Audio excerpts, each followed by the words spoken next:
Muy bien. Eh, Listo, voy a comenzar a compartir.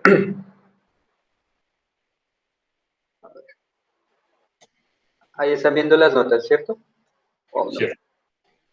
Listo. Entonces, la parte F decía que si Y es un Z esquema que es separado, lo que tenemos que probar era que para cualesquiera Y esquemas X1 y X2, pues el morfismo canónico inducido del producto fibrado de X1 y X2 sobre Y al producto fibrado de X1 y X2 también, pero sobre Z, es una inversión cerrada.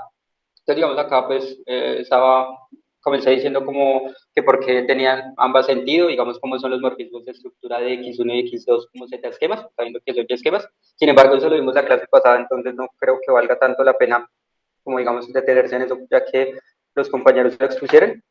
Entonces, pues sí, digamos, haciendo un poquito como jugando con las propiedades universales de los productos fibrados en la categoría de Z esquemas, uno lo que hace es obtener un morfismo FIB, que aparece por acá, un morfismo FIB del producto fibrado de X1 y X2 a lo largo de Y con el producto fibrado de X1 y X2 pero a lo largo de Z, y la idea es ver que esa cosa es una inversión cerrada, ¿no? ¿Y cómo Sabiendo pues que son los morfismos de arriba? O sea, ¿quiénes son los cuáles, morfismos de arriba? Estos están aquí arriba. estos de acá o cuáles. Y esos. Esas son las proyecciones de X1 a X2. O Sí. sea, pero sobre Y, ¿no? Sí, ajá, usando las proyecciones sobre Y, pero igual son Z-morfismos, por como son los morfismos de estructura de X1 y X2, que son componer con el morfismo de estructura de Y como Z-esquema. O lo revisamos. No vale la pena, no sé. Ustedes me dirán. Si Ok. revisamos si el efecto, digamos, esto es un cono y entonces por lo tanto se induce una única flecha acá. Ok. Pero bueno, entonces, digamos, lo que sabemos es que Y es un Z esquema separado. Pues al ser un Z esquema separado, por definición, sabemos que la diagonal es una inversión cerrada. Y ahora, usando que las inversiones cerradas son estables bajo cambio de base, entonces hacemos este cambio de base que está acá, es decir, hacemos el producto fibrado a lo largo de Y con X1 cruz X2 a lo largo de Y en ambos casos, y sabemos que esto también es una inversión cerrada. Y entonces, por un lado, nosotros sabemos que el esquema que aparece en la izquierda es isomorfo a el producto fibrado de X1 con X2 a lo largo de Y, ¿no? Que estamos visualizando, digamos, en este lado Y. Y por otro lado, pues el esquema que aparece en la derecha, digamos, uno es canónicamente isomorfo a este de acá. Digamos, es una ley de asociatividad. Y continuamos con otro isomorfismo, pues acá. Y es que si hacemos este producto tensorial de acá, nosotros sabemos que eso es isomorfo a X1. Es un Un producto isomorfismo también fibrado. acá. Sí, uh-huh. Producto Ese fibrado. producto, sí, perdón, ese producto fibrado.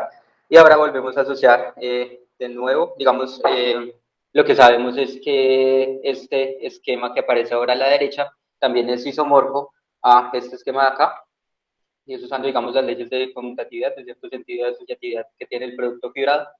Y pues bueno, eso es sabemos que como el de arriba es una inversión cerrada, pues como estamos componiendo con varios isomorfismos, a la final tenemos que este de acá es una inversión cerrada, pero no usamos otro isomorfismo y es que Y, producto fibrado con X2 a lo largo de Y es isomorfo a X2 y entonces tenemos que esta cosa de acá es una inversión cerrada. Es decir, existe, digamos, lo que sabemos es que existe una inversión cerrada de X1 con X2 tensorizado, perdón, producto fibrado a lo largo de Y con X1 y X2 producto fibrado a lo largo de Z. Sin embargo, pues eso no es suficiente para probar que phi es una inversión cerrada, ¿no? Porque lo que queremos es que esta flecha canónica sea una inversión cerrada y acá probamos que al menos existe una. Es digamos lo que pasaba también en el ejercicio que había expuesto Edgar, si mal no recuerdo. Y entonces uno lo que tiene que hacer es demostrar que esta flecha que uno tiene acá pues encaja en este diagrama, es decir, hace ciertos triángulos conmutables, estos de acá. Y eso se puede ver, digamos, usando que todos los isomorfismos involucrados son naturales, en el sentido pues, de ser un isomorfismo natural entre dos puntores, ¿no? El puntor identidad y otro puntor. Y pues tocaría hacer la prueba que es bastante engorrosa por lo que acá aparecen muchísimos isomorfismos y se podría hacer.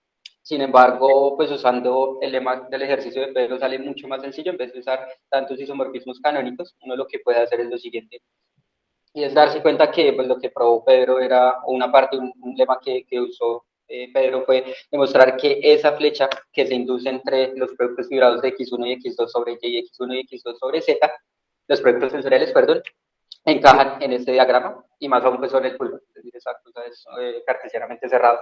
Y pues como los morfismos, las inversiones cerradas son estables bajo cambio de base, pues entonces ya está, ¿no? Porque sabemos que por definición esta es una inversión cerrada, por lo tanto esto también tiene que ser una inversión cerrada. Entonces, utilizando el lema del ejercicio pues, es mucho más sencillo, pero si uno no quiere usar ese lema, pues sería a través de todos estos isomorfismos. Ya. Ahí están las dos demostraciones. Ok. ¿En alguna duda? Sí. Te fuiste un poquito rápido, pero bien, creo que sí se entendió, no sé. ¿Sí? ¿Sí? Genial, sí. O... No, sí, sí, sí. No sé. Listo. Sí, se entendió. Bien, está bien. ¿Alguien más? No. ¿Ahora? Ok, Edgar no estaba, porque Edgar nos debía también una parte del ejercicio. Muy bien, bueno, entonces déjenme retomo mi pantalla.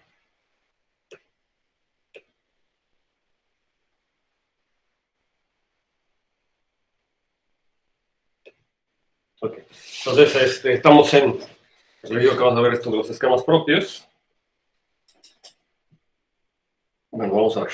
Entonces, vamos a empezar con esto que se llaman morfismos propios, que también es un concepto muy importante, que va agarrado de la mano de la noción esta de ser morfismos separados. De hecho, para la noción de morfismos propios, pues requiere uno la noción de morfismos separados. Bueno, pues vamos a ver. Entonces, para poder definir lo que es un morfismo propio, necesitamos recordar algunas definiciones y ver, al igual como lo hicimos en el caso de los espacios topológicos, como entender qué es la situación en espacios topológicos y luego, pues, tratar de generalizar esa situación, ¿no?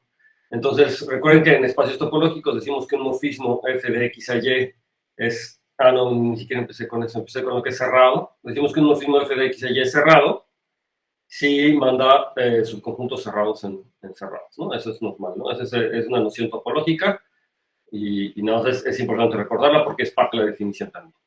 Entonces decimos que un morfismo es universalmente cerrado si simplemente digamos que esta propiedad de ser cerrado se preserva bajo cambios de bases, es decir, si me tomo cualquier cambio de base y', entonces el producto fibrado para cualquier cambio de base es también cerrado. Eso es lo que quiere decir que sea universalmente cerrado, ¿no? ¿Sí? Y entonces ahora el recordatorio es que si f de x a y es una función continua entre espacios topológicos, y si decimos que mi morfismo es propio, que el f es propio, que la f es propia, o que el morfismo f es propio, que la función continua es propia, si la imagen inversa de un conjunto compacto es compacto, ¿no?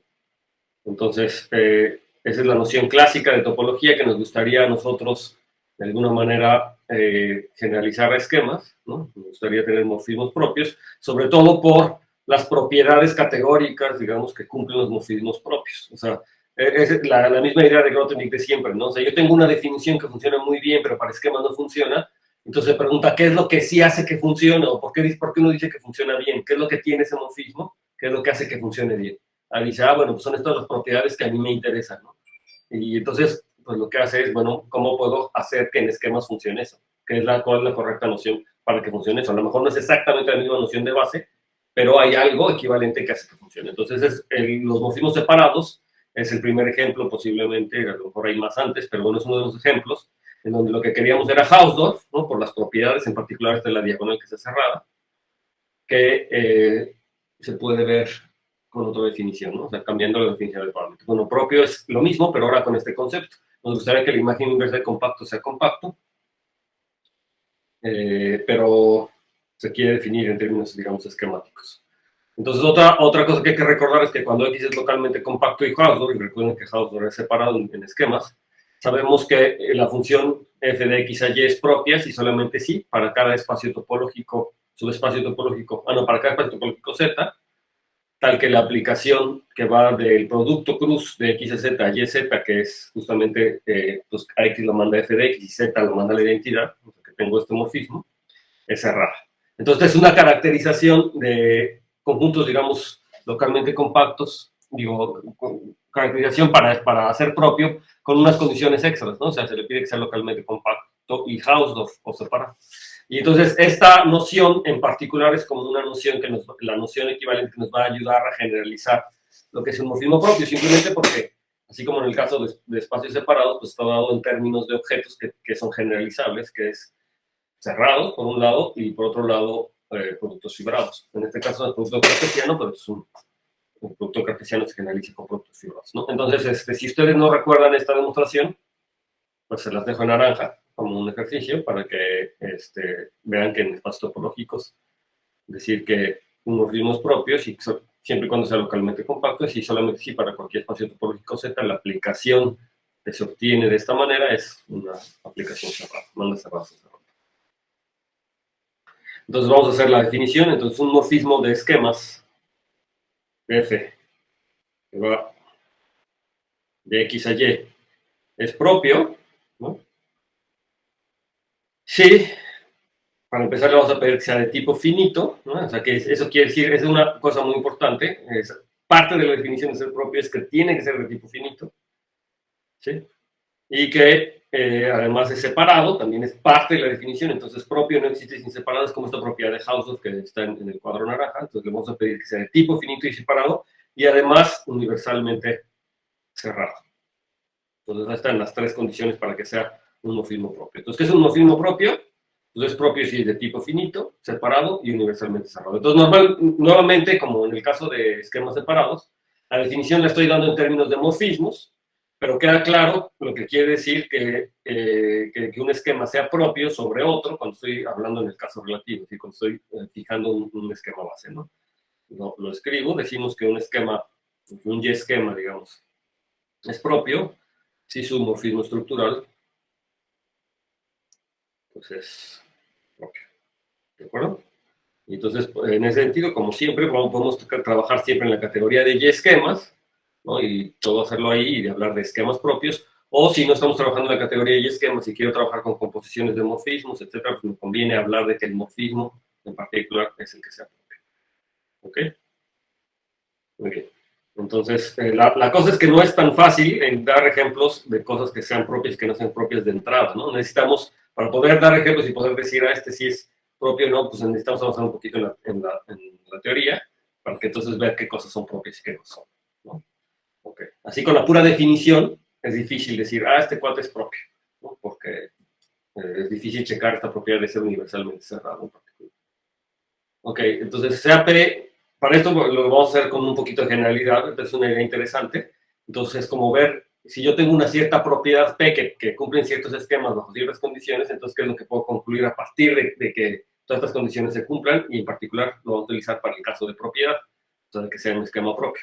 Pero lo vamos a hacer así en general, porque se llega a utilizar más. Entonces, CAP es una propiedad de esquemas, cualquier propiedad de esquemas, pero lo que vamos a suponer es que se cumplen, vamos a suponer es que se cumplen las siguientes condiciones, ¿no? Que las inversiones cerradas cumplen la propiedad, ¿no? Eso es lo que siempre vamos a poner. Las inversiones cerradas cumplen la propiedad. Que P es estable bajo composición, ¿no? ¿Sí? Se entiende que quiere decir que P es estable bajo composición. Tengo dos morfismos, porque aquí estoy diciendo nuevamente P una propiedad de esquemas, pero saben que en el fondo me estoy refiriendo a una propiedad de los morfismos entre esquemas, ¿no? Si digo una propiedad de esquemas, entonces a lo mejor me estoy refiriendo a esquemas sobre alguien, ¿no? Entonces sería la propiedad de esquema sobre alguien. Y si no estoy queriendo decir esquemas sobre alguien, pues no importa, porque todo esquema es un Z esquema, todo esquema es un esquema sobre Z, y entonces en tal caso la propiedad, esta propiedad P, pues se puede decir en términos del morfismo estructural. Entonces, eso, porque si no, ¿qué sentido tendría hablar de composiciones, ¿no? Entonces, P es estable bajo composición. Se entiende ahora sí, ¿no? P es estable bajo cambios de base. ¿De acuerdo? Si estas tres propiedades se cumplen, que las inversiones cerradas cumplen la propiedad P, que es estable bajo composición y que es estable bajo cambio de base, entonces vamos a decir que estas son las propiedades que se cumplen, o que estas siguientes se cumplen. La primera es que P es estable bajo productos fibrados. Entonces, fíjense, o sea, lo que pasa es que, si ustedes recuerdan las proposiciones anteriores que hemos demostrado, era una lista grande de proposiciones, ¿verdad?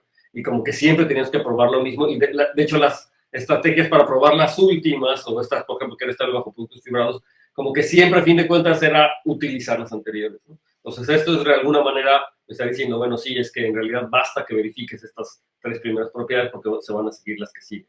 o las que aparecen a continuación, que es estable bajo productos fibrados. Y entonces, nada más para clarificar, ¿qué quiere decir que es estable bajo productos fibrados? Es que si yo tengo un diagrama como este, que es susceptible a calcular su producto fibrado, y si considero los esquemas de X a S y de Y a S que cumplen la propiedad P, entonces lo que le vamos a pedir es que el producto fibrado, pero hasta S, ¿verdad? El producto fibrado hasta S también cumple la propiedad P. ¿Sí? Entonces, esto es algo que ya, eso es parte de las cosas que estoy demostrando. Y entonces, si yo completo el dibujito, entonces, estos dibujitos que yo estoy poniendo en amarillo pues son como los cambios de base, ¿no? Entonces, usuales. Pero entonces ya sé que por la propiedad del cambio de base usual sí preserva la propiedad, pero yo no estoy fijándome sobre los cambios de base, sino yo estoy fijando sobre el morfismo estructural hasta abajo, ¿no? El morfismo que resulta de la composición de este cambio de base con alguno de las proyecciones, o de los morfismos estructurales, ¿no? Okay. Es lo que me dice. Y la parte B, la otra que se cumple, es que si yo tengo dos morfismos, de X a Y y de Y a Z, y estos morfismos son tales que G es separado, y que la composición cumple la propiedad P, entonces lo que vamos a decir es que F cumple la propiedad P. Entonces también se parece a lo que hemos hecho, nada más que fíjense que lo puse en un diagramita así. Entonces aquí lo que está pasando es que los morfismos en verde, ¿verdad? El G es separado y la composición cumple la propiedad P, ¿no? G es separado, no le estoy pidiendo a G que cumpla la propiedad P. Entonces es lo que hay que tener cuidado. Le estoy pidiendo a G que sea separado y que la composición cumpla la propiedad P. Entonces lo que vamos a concluir es que F cumple la propiedad P. ¿De acuerdo? ¿Sí? Entonces F la cumple. Sí, entonces F cumple la propiedad P. Okay. ¿Esa composición está al revés o nos fuimos al Stack Project o algo por el estilo? No, se me hace que la escribí al revés. Por web. A ver, entonces de X a Y y de Y a Z. Entonces la composición aquí sería...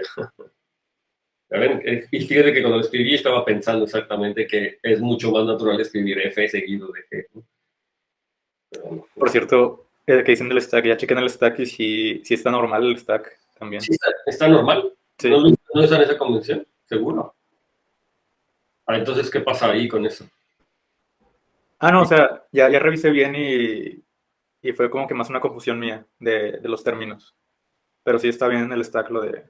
Pues estoy casi seguro que al menos empezaron con esa idea, ¿eh? Empezaron con esa idea de voltear las flechas, porque pues, no es tan natural. Pero sí es cierto que de repente no escriben las cosas o sea, f de x y así, sí lo escriben de repente por donde iría y lo deberían de escribir así, ¿no? Algo así deberían de escribir f de x y uno quisiera hacer como consistente. Pero bueno. En todo caso, sí hay un grupo de gente y de matemáticos que quieren escribir la composición al revés, ¿no? Que es más natural, porque pues en el dibujito sí se ve. Bueno, entonces, una vez solucionado ese problema, vamos a pasar a la demostración. Entonces, la demostración, nada más, a ver, déjenme regresarme un tantito para que lo tengamos bien en cuenta. Entonces, yo tengo estas tres hipótesis y lo que hay que probar son A y B, ¿no? Entonces, la primera cosa que hay que probar, bueno, las hipótesis son que las inversiones cerradas cumplen la propiedad, que es estable bajo la composición, ¿verdad? Y que es estable bajo cambios de base. Y entonces lo que vamos a probar es que P es estable bajo productos fibrados, que no es lo mismo ser estable bajo cambios de base, y que cumple esta propiedad de la composición. Que si tengo la composición, cumple la propiedad y que la derecha es separado, entonces el primero cumple la propiedad, para que lo tengamos en cuenta, porque van a desaparecer. Entonces, ahora sea de X a Z y de Y a Z los morfismos. Recuerdo que lo que quiero demostrar es que es estable bajo cambios de base, entonces lo que estoy suponiendo es que X, el morfismo que va de X a Z y el morfismo que va de Y a Z cumplen la propiedad P, y entonces yo tengo el morfismo estructural sobre Z del producto fibrado, y entonces este es el morfismo que yo quiero demostrar que cumple la propiedad P. Entonces lo que les digo es que este morfismo, de hecho, se factoriza, pues como es normal, a través de las proyecciones, ¿no? Por ejemplo, se factoriza a través de la segunda proyección. Y entonces lo puedo escribir así, ¿no?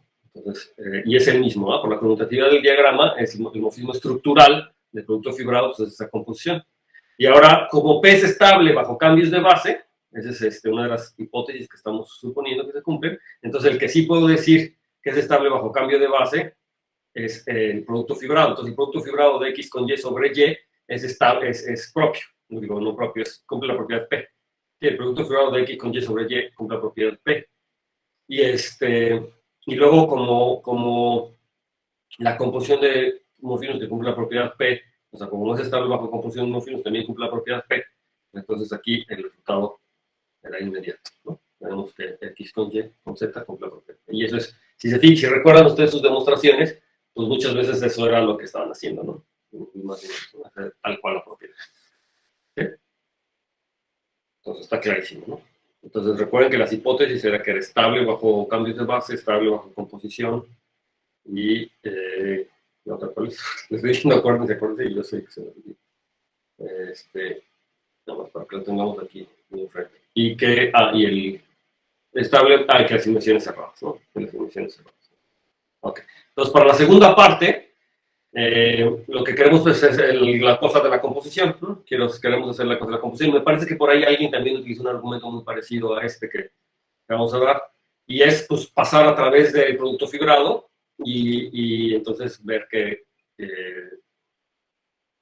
vamos a ver. Entonces, lo que vamos a hacer primero es considerar la segunda proyección del producto fibrado a Y, ¿no? De aquí. Entonces, primero, como esta cosa es un cambio de base, entonces yo sé que Q cumple la propiedad P, ¿no? Porque cualquier cambio de base cumple la propiedad P. Ahora, por otro lado, vamos a considerarlo el diagramita usual, donde yo tengo el producto fibrado y yo tengo X ahí atrás. Tengo el morfismo F que va de X a Y y el morfismo de identidad que va de X a X. Eso me hace que yo tenga un único morfismo de X al producto fibrado, que es el que escribí con verde, y ese es el que usualmente se denota por la identidad, F, ¿no? Entonces, la identidad, F es el único morfismo que va de X al producto fibrado y que hace que conmuta con el F y con la identidad, ¿no? Es el único inducido por F y por la identidad. Por supuesto, es un morfismo de Z esquemas. ¿Sí? Y ahora, la cosa es que este morfismo es una inmersión cerrada. Y entonces, ¿quién dice por qué es una inmersión cerrada?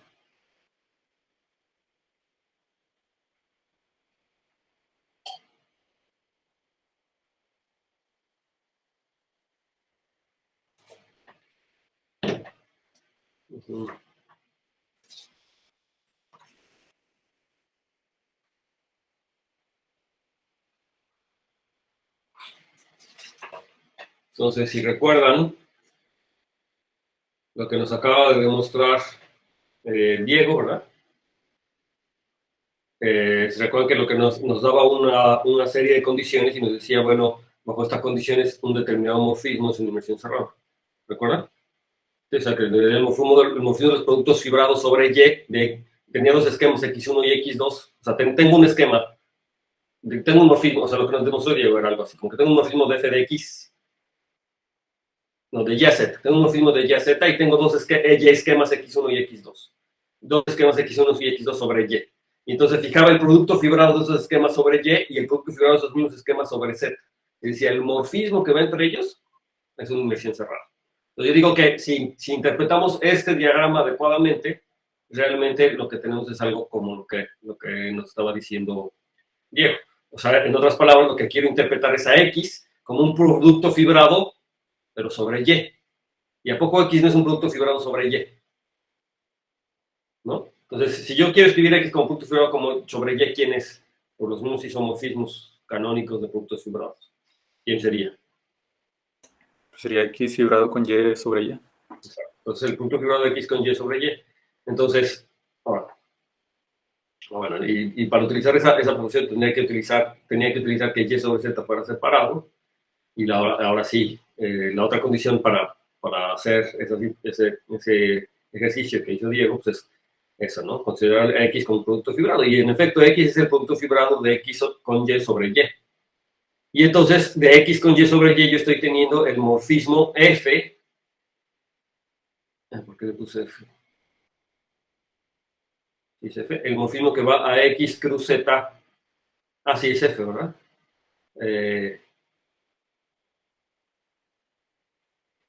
No es F, ese es F, la identidad. O sea, F, la identidad ahí. Es ese morfismo. Ah, pero sí, sí. Ahí. Sí, lo que pasa es que estoy tomando F porque en realidad lo estoy tomando desde acá. O sea, en realidad lo que quería escribir algo como este. Este 4 que está aquí, está acá, es F.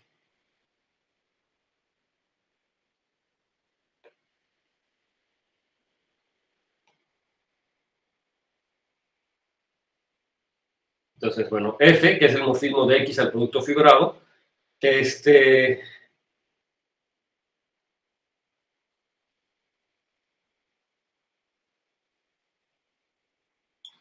Y esa F es la que le da estructura de espérame, esquema X también, ¿no? okay. Yo tengo el morfismo de X a Y, ¿no? Es el normal. El de X a Y es F. Y entonces yo tengo, ese no debería ser verde, en tal caso, este debería ser pues, azul normal. Vamos a guardarlo mejor. El colorcito lo voy a borrar. Voy a escribir en azul. Para que quede bien.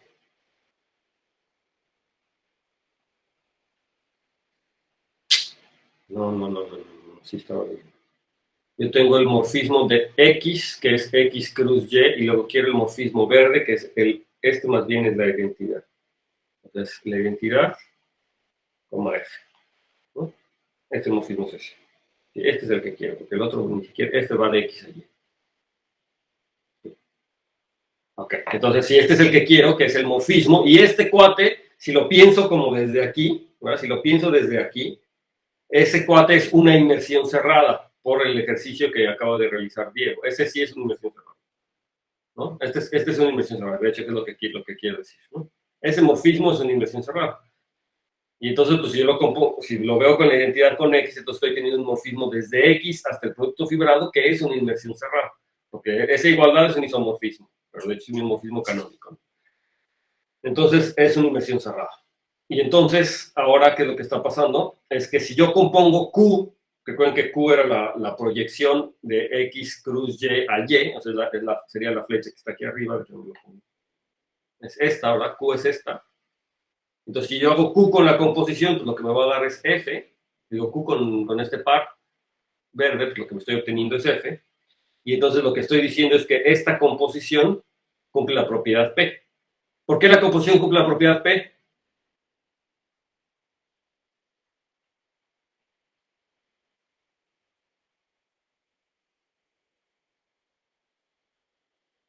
Bueno, las inmersiones cerradas cumplen la propiedad P. ¿Recuerdan? Esa es una de las hipótesis. Y por otro lado, composición de cosas que cumplen la propiedad P, pues cumple la propiedad P. Y Q cumple la propiedad P, ¿no?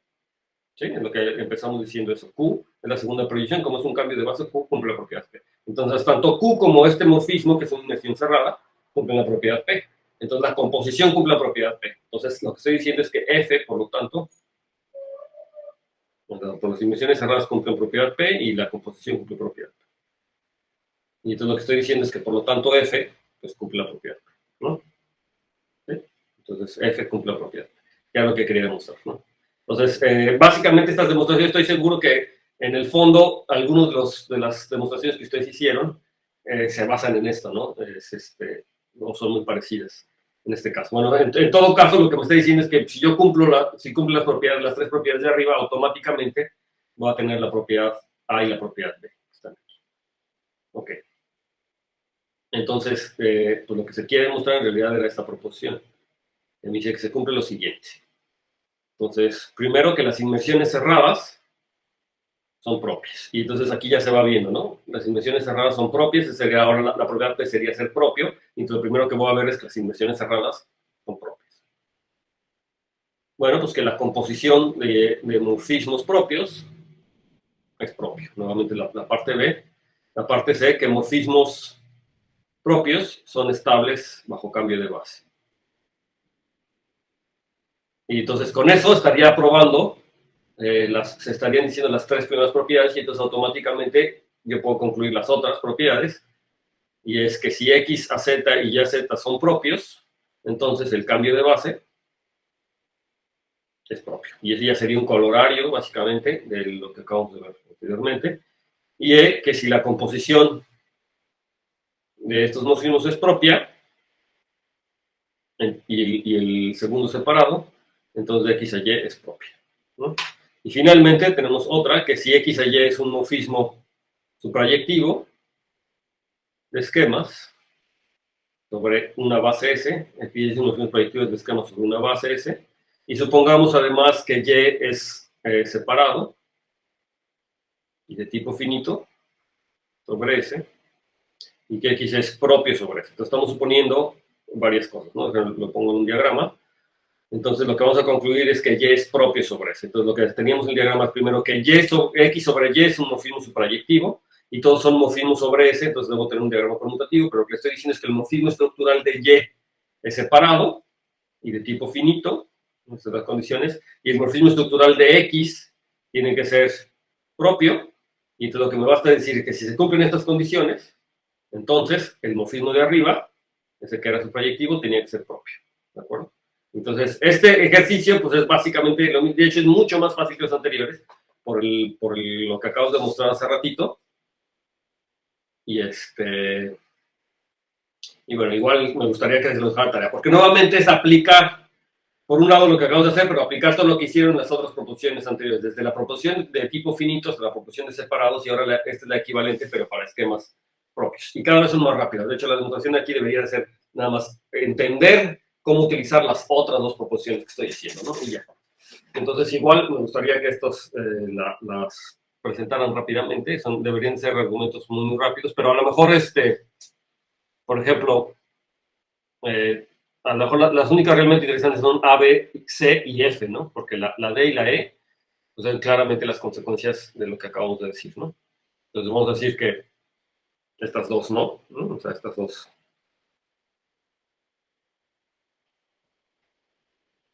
Estas dos creo que no hacen falta. Nada más sería A, B, C y F. ¿No? Entonces, ¿quién se apunta para la A? Me apunto para la B. Pedro. Que es como la misma que demostraste, ¿verdad? Okay. Sí. Siguiendo la idea, yo con la A. Ok. ¿Alguien más? La C, ¿quién dice yo? Yo, profe. La sé.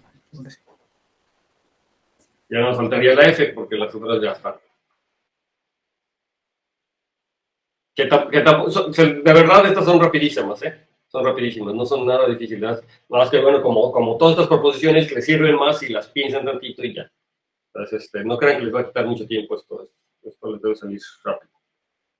Ya sé que están todo el mundo en fin de semestre y calificando, pero esto se los juro que no les va a quedar tiempo. No es cosa que vean el argumento y digan, ah, sí es eso. Entonces, aquí se lo pongo. Yo, Andrés. Perfecto, gracias. Muy bien, entonces igual, los exponen. Yo creo que rápido los van a exponer, ¿no?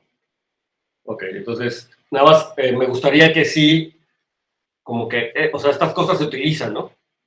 Entonces, como que sí las recordáramos, como que tratemos de memorizarlas, ¿no? Que inversiones cerradas son propias, composición de morfismos propios es propia, morfismos propios son estables bajo cambio de base, y que si yo tengo esta X a Z y Y a Z, que son propios, entonces el producto fibrado sobre Z es propio, que es una consecuencia de los de arriba, y si la composición de estos es propia y el morfismo de la derecha es separado, entonces el primero era propio. Y la última F, que es a lo mejor un poco distinta, que tengo ese diagramita, que si tengo de F de X a Y proyectiva, y si tengo que la de Y a S es separado y de tipo finito, y de X a S es propia, entonces el morfismo de X a Y es propio, ¿de acuerdo? Entonces eso se utiliza. Ok. Entonces vamos a continuar ahora con un lema. Todo esto no va a llegar, yo creo que el día de hoy al criterio evaluativo, pero vamos a avanzar hacia allá. Entonces hay un lema que me habla de características finitas, ¿no? Cuando, de hecho, es una de las cosas importantes de propiedades que tengo este tipo de características que me permiten decir cuándo ciertos morfismos son finitos. Entonces, sea A un anillo, lo vamos a hacer primero para el caso afín, sea un anillo y sea Y el espectro de B, un esquema afín propio sobre A, ¿no? Entonces, para este caso podemos decir exactamente, bueno, qué es lo que va a pasar. Entonces, lo que vamos a decir es que B es finito sobre A. Entonces, recuerden primero que ser propio incluye en su definición ser de tipo finito. Este tipo finito, separado y universalmente cerrado. Entonces, aquí yo sé que de entrada que B es de tipo finito, pero lo que yo estoy concluyendo es que es finito sobre A. Y recuerden que quiere decir que sea B finito sobre A, quiere decir que B es como A módulo finitamente generado, ¿no? Entonces, que sea tipo finito, es tipo finito como álgebra, o sea, que es finitamente generado como álgebra, y entonces eso no quiere decir que sea finitamente generado como módulo, pero lo que vamos a concluir ahora es que de hecho es finitamente generado como módulo. Entonces, es muy fuerte, ¿no? O sea, es una propiedad realmente fuerte. Y entonces, lo primero es que quiero que recuerden, lo hemos visto ya cuando hemos visto esquemas enteros y todo esto, que si yo tomo B una álgebra, entonces B es una álgebra finita, o sea que es finita como A módulo, si solamente si B es entera y de tipo finito, ¿no? Sobre A. Entonces, digamos, esta es una de las equivalencias que se pueden demostrar para demostrar que B es finita como A módulo, es decir, que B es entera y que además es de tipo finito, ¿no? Toda A álgebra de tipo finito y entera automáticamente es finita como módulo. Es una propiedad de estas importantes, se las pongo aquí en naranja porque pues lo vamos a utilizar y si no la saben, hay que hacerla, ¿no? Entonces, por hipótesis, por lo tanto, por hipótesis, lo que yo ya sé es que B es de tipo finito. Entonces, como B es de tipo finito sobre A, entonces pues, lo único que me faltaría demostrar para ver que es finita, pues me resta demostrar que es entera, ¿no? Entonces, lo que tenemos que mostrar es que B es entera. Entonces, para demostrar que B es entera, primero vamos a hacer un caso, el caso más simple, digamos, un caso más simple o de los más simples, para demostrar que es entera y luego a partir de ahí, pues generalizar, ¿no? Que es básicamente lo mismo que hace uno siempre cuando uno demuestra este tipo de equivalencias entre ser finito y esto ser entero y de tipo finito y todas las otras equivalencias que hay. Entonces, lo primero es suponer que B es simple, es decir, que está generada por un único elemento, ¿no? Que es una álgebra de tipo finito creada por un único elemento. Eso quiere decir que B se ve de la forma A de alfa. Ese anillo es un anillo de polinomios en alfa. En otras palabras, lo que estamos diciendo es que tenemos un morfismo suprayectivo, como A lineal, digamos, un suprayectivo del álgebra de polinomios en una variable sobre B, ¿no? Y esta álgebra de polinomios, lo que me estoy diciendo es que T lo mando yo al elemento alfa. Y a este morfismo le vamos a llamar phi, ¿no? Entonces, el morfismo suprayectivo del álgebra de polinomios a B le vamos a llamar phi, ¿no? Que es el que manda T a alfa. Y eso no lo vamos a utilizar. Realmente lo que vamos a utilizar es que es un morfismo suprayectivo. Eso sí lo vamos a utilizar. Y entonces lo que pasa es que si ahora yo considero los espectros respectivos, entonces lo que estoy teniendo es que como este es un morfismo suprayectivo, aquí le puse inmersión. Ah, bueno, todavía no lo llego, eso es que me estoy adelantando. Bueno, y por otro lado, yo puedo considerar A de T, el espectro de A de T es como la línea fin sobre A, ¿verdad? La línea fin sobre A es... Y esta cosa, pues por supuesto, se mete como un abierto en el espacio proyectivo correspondiente, ¿no? En el espacio proyectivo, recuerden que estoy con dos variables, entonces lo puedo meter ahí adentro como una de las cartas afines del espacio proyectivo, del PROG, de T1, T2, y aquí la identificación es, lo puedo identificar, digamos, con cualquiera de las dos cartas canónicas, que son estos abiertos básicos, el D más de T1 y el D más de T2, entonces lo vamos a identificar con D más de T2, ¿no? Entonces vamos a considerar la inmersión abierta, porque por eso le puse aquí el circulito, entonces lo vamos a considerar con la inmersión abierta al PROG de T1, T2. Y entonces lo que tenemos que ver es que en la composición, que es la función que va de Y hasta el PROG, de A, T1, T2, esta cosa es propia. Y la razón por la que es propia, pues ya me adelanté, no quería que apareciera esto rápido. Quería que les dijera aquí y ya que me dijeran por qué esta cosa es propia, por qué la composición es propia. Y entonces, bueno, pues ya vieron tantito. Bueno, la primera es que esta I es una inmersión, ¿verdad? Y entonces es una inmersión cerrada. Y entonces esa inmersión cerrada es propia, ¿verdad? Porque habíamos visto que las inmersiones cerradas eran propias. Y la segunda es una inmersión abierta, y las inmersiones abiertas son separadas, ¿de acuerdo? Entonces, por un lado tengo que la I es propia y la segunda es separada, y entonces por la proporción que van a tener que demostrar, ¿verdad? Entonces, esta es una composición donde el de la derecha es separada y el de la izquierda es propia, entonces la composición cumple la propiedad. Entonces, lo que le estamos diciendo es que la composición es propia. Pero o sea, el morfismo composición es propia, pero el morfismo composición es propia, lo que me está diciendo es que Y es propia sobre el PROG de A de T. ¿De acuerdo? ¿Sí? Me está diciendo Y es propia, pero propia sobre el PROG. ¿Sí? Y entonces, realmente, lo que me dice la proposición, lo que me dice el lema, bueno, la cosa es que yo tengo que ver que B es finito sobre A, ¿no? A ver. Entonces, bueno, yo sé que la Y es propia sobre el proyectivo, pero entonces lo que estamos teniendo en el fondo es que yo tengo que mi morfismo de Y sobre el espectro de A se está factorizando a través de un espacio proyectivo, a partir del prof de un anillo, ¿no? O sea, porque tanto el prof de A T es una álgebra, es un esquema sobre A, el espectro de T es un esquema sobre A y el Y era un esquema sobre A. Entonces, de hecho, ustedes pueden ver que este es un diagrama conmutativo. Entonces, justamente lo que estoy diciendo es que mi morfismo de Y al espectro de A es se está factorizando por el prof, eso quiere decir que es un morfismo proyectivo. Y entonces habíamos visto en su momento que todo morfismo proyectivo es de tipo finito y separado, ¿no? Entonces, de hecho, sobre A, ¿no? Entonces ya puedo decir que este es de tipo finito y separado, y entonces lo voy a utilizar para lo siguiente. ¿Puedo cambiar? Porque ya, sí, ya está en la siguiente hoja.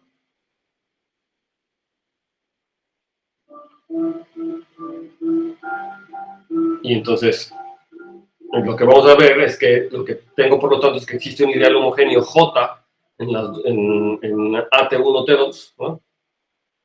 De tal manera que f de y es igual a, f de y es igual en el proyectivo, f de y es igual a la b de t. Me regreso aquí tantito.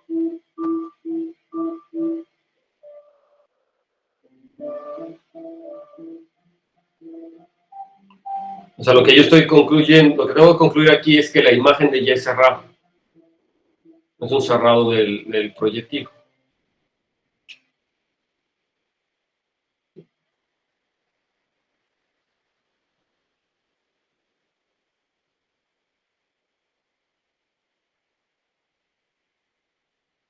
Y eso es porque es propio, entonces debe ser universalmente cerrado, ¿no?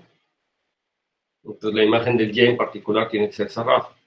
Entonces existe un ideal homogéneo, como es cerrado en el proyectivo, entonces yo sé que existe un ideal homogéneo, de tal manera que la imagen es exactamente el B más, se ve así como un cerrado del proyectivo. Y entonces, ¿qué es lo que está pasando? Pues que este cerrado, como yo estoy identificando a mi BJ, a mi F de Y, lo estoy identificando con el D más de T2, entonces lo que yo tengo es que B más de T2 intersección este cerrado, y B más J, pues tiene que ser el vacío, ¿no? Yo estoy identificándolo, lo estoy identificando como el D más de 2.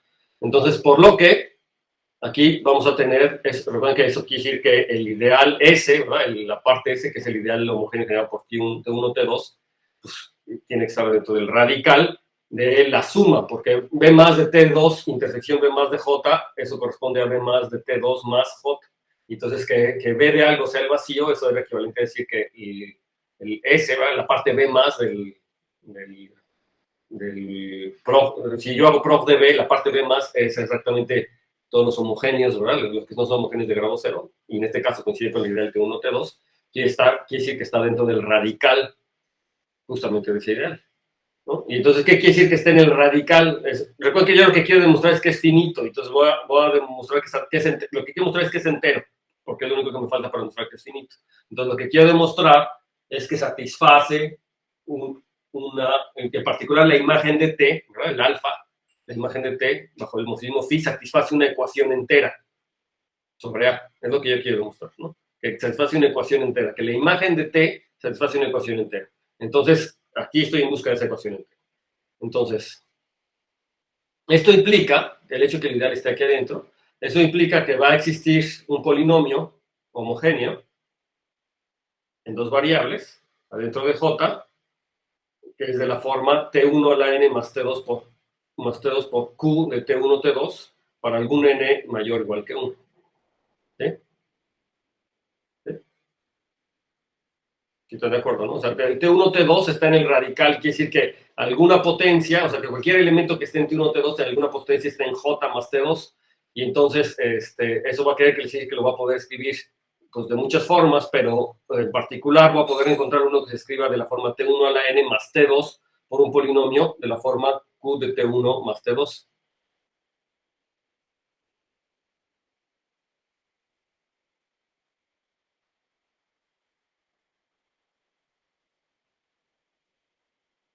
¿Sí o no?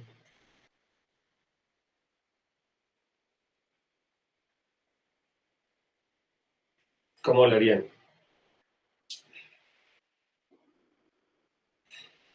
Y en particular, si me tomo T1 más T2, por ejemplo, ¿no? Un polinomio en T1, T2, entonces alguna potencia está en el radical, ¿no? Entonces, cuando yo lo calculo alguna potencia, pues me van a dar varias cosas ahí combinadas, tac, tac, tac. Entonces va a quedar algo como una potencia de T1 más otras cosas, T1, T2, y ese pues debería estar en J más T2, etcétera. Pero yo les digo que si, digamos, con esa idea pueden encontrarlo de tal manera que que el polinomio tenga exactamente esa forma, ¿no? No importa, ¿no? Que tenga una forma así como T1 a la n más T2 por Q de T1, T2. Ok, entonces esto ya se acerca mucho a un polinomio que me gustaría, bueno, es un polinomio entero, es un polinomio mónico en la variable T1, que ya me gusta como para el polinomio que sea el polinomio que hace que el alfa sea un entero, o sea, con phi de t sea un entero ahí. Entonces, lo que vamos a tener es que si yo me fijo en I de Y, entonces igual a la I de Y, recuerden que era la inversión, ¿verdad? En la parte afín. I de Y, la inversión con la parte I de Y.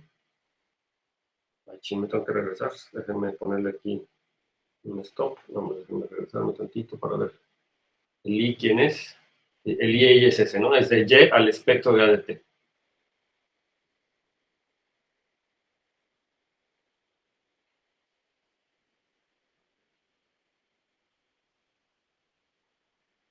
Ajá, porque justamente el espectro de AT lo estoy identificando con D más de T2. Entonces, cuando yo hago I de Y, o sea, que cuando veo a Y, pero en el espacio afín, pues lo que tengo que hacer es intersectarlo con el D más de T2, justamente, ¿no? Para verlo como en el espectro. Entonces, si hago la intersección con este D más de D2, pues lo que me queda es B de J de T2, donde ahorita les digo quién es este J redondito de T2. El J redondito de T2 es el conjunto de las h sobre r en el anillo de polinomios en dos variables, pero homogéneos, ¿no? Recuerdan que era la localización homogénea entre dos. Y aquí, de tal manera que h está contenido en j, ¿no? Eso es, ese sería jt2, es como la localización homogénea en t2, ¿no? La localización homogénea en t2. Así. Y entonces, eso lo que me hace es que cuando le aplico phi a t2 menos n, porque puse P ahí.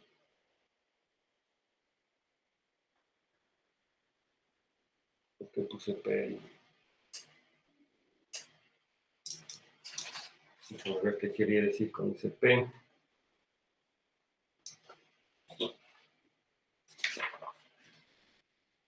Es el polinomio que aparece arriba, ¿no? Ah, sí, sí. Tiene la forma T1 a la n más T2 por Q. Ah, sí, sí, sí. Debería de ser ese P, ¿no? Sí. Debería de ser ese P. Sí, es el P, es el polinomio en las dos variables. Sí, es ese P que está aquí, ¿no? Justamente. Entonces, si yo hago este por P, si hago este calculito, entonces me queda que este es nilpotente. Y entonces, ese es un ejercicio. Que vean que la imagen de ese cuate tiene que ser un polinomio nilpotente. Y entonces, si yo hago el desarrollo de ver quién es este cuate, pues justamente lo hago con el producto de lo que es P, ¿verdad? Y me fijo quién es la imagen y aprovechando que phi es un homomorfismo, me queda que es phi de t a la n por q de phi de t por 1, con el grado de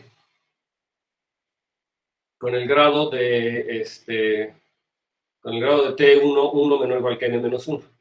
Bueno, y entonces así básicamente lo que estoy viendo es que el phi de tn, el phi de t satisface justamente una ecuación polinomial mónica, es la que está ahí, y por lo tanto eso quiere decir que pues es un elemento entero, y eso es lo que me bastaba para demostrar que B era entero sobre A, ¿no? Entonces, por lo tanto, B es entero sobre A.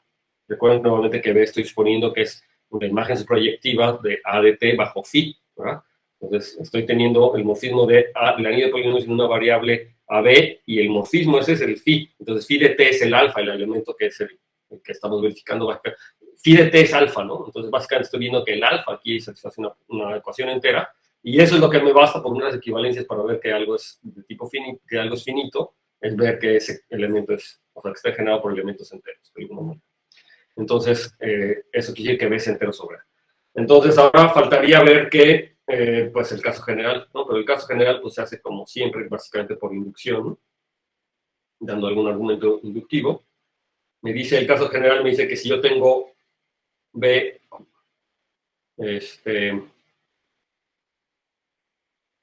el anillo de polinomios, vamos a tomarlo B como es un álgebra de tipo finito, pues vamos a suponer que está generado por B1 hasta Bm. Nuevamente, eso quiere decir que tengo un morfismo suprayectivo del anillo de polinomios en m variables a B, ¿no? Donde las imágenes de T1 es B1, T2 es B2.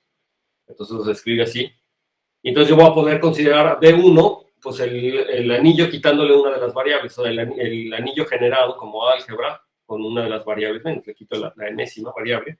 Entonces, por supuesto que este está dentro de B, y entonces nos gustaría aplicar algo de inducción. Entonces yo tengo que el morfismo que va del espectro de B al espectro de B1, y entonces aseguramos que este morfismo es propio.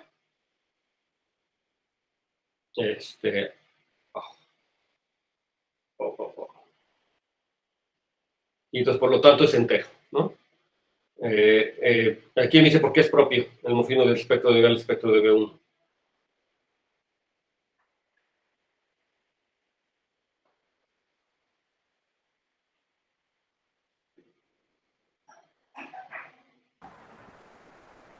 Es porque el espectro de sobre A es propio, eso es como la hipótesis, ¿no? Y del espectro de 1 al espectro de A es separado, ¿no? Es afín. Pues nuevamente estamos utilizando la proposición de hace rato. Ok.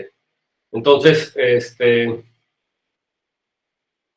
además, bueno, y lo que puedo concluir de esto es que el espectro de B al espectro de B1 es suprayectivo.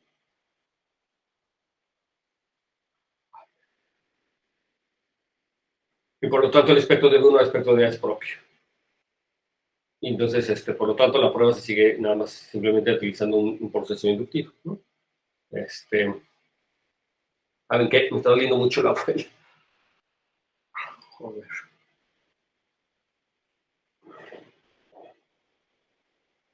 Ok. Bueno.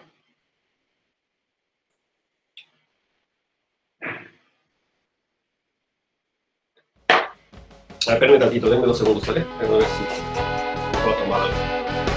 2 segundos.